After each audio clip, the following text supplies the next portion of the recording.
recently Dana White said that there's a super fight in 2024 coming up. Can you tell us if you would be a part of that super fight? Absolutely not. You promise? I promise you. I Swear on dinosaurs. No.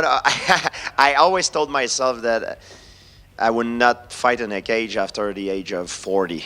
I don't say I will never compete in any combat sport event, but I fight in a cage professionally in a serious thing for my legacy. I will not do it.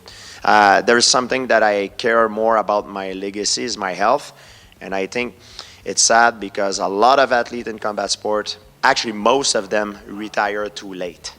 And I think it's a shame a little bit because they tarnish not only their legacy, they tarnish their health.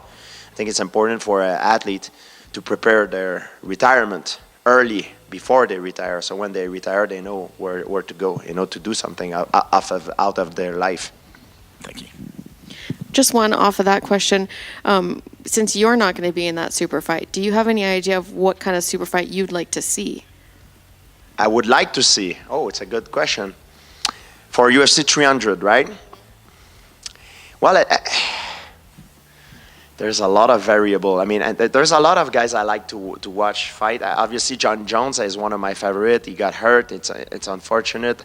I like to see Usman, Shimaev. I like to see Adesanya. I like to see Makachev. McGregor is another one I would like.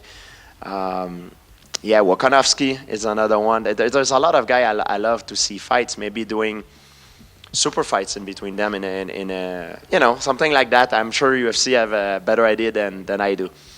Put them all in the cage and see who comes out alive? Royal Rumble. Why not? Thank you. Hey, George. There was also a report that there was talks of Khabib and you competing, but Khabib had priced himself out. Craig Jones said that he was asking for $5 million. Can you confirm, was there ever conversation between you and Khabib to... No, it was only speculation. I never had any formal conversation about it. I'm sure it's a fantasy that a lot of people had because we never had to fight in mixed martial arts, so they thought maybe, they're going to compete in grappling.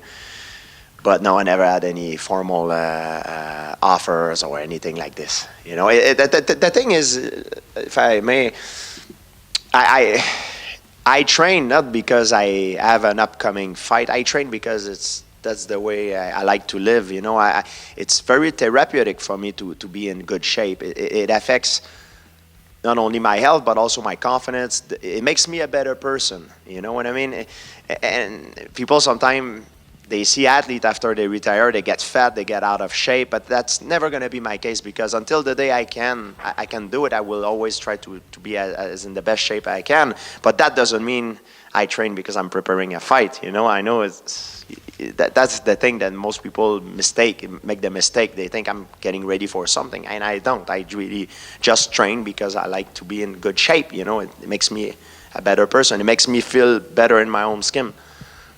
But do you think that it's right for him to wait until that fight against Stipe, or would you like to see the division move forward and see the interim belt get... Well, it depends on which perspective you're asking me. If you ask me from the perspective of a fan, I would like to see him fight whoever's on top. If you ask me from the perspective of Jon Jones, what is best for him, you have to ask a question: what does he have to gain, and the pros and cons, the risk versus the reward. What is best for him. Because the career of an athlete, it's not a straight line. Sometimes it comes down to the decision that he makes. And some guys were very talented, maybe more talented than others, but they didn't make the right decision for their career, so they crash. Because one loss can affect your entire legacy. One mistake.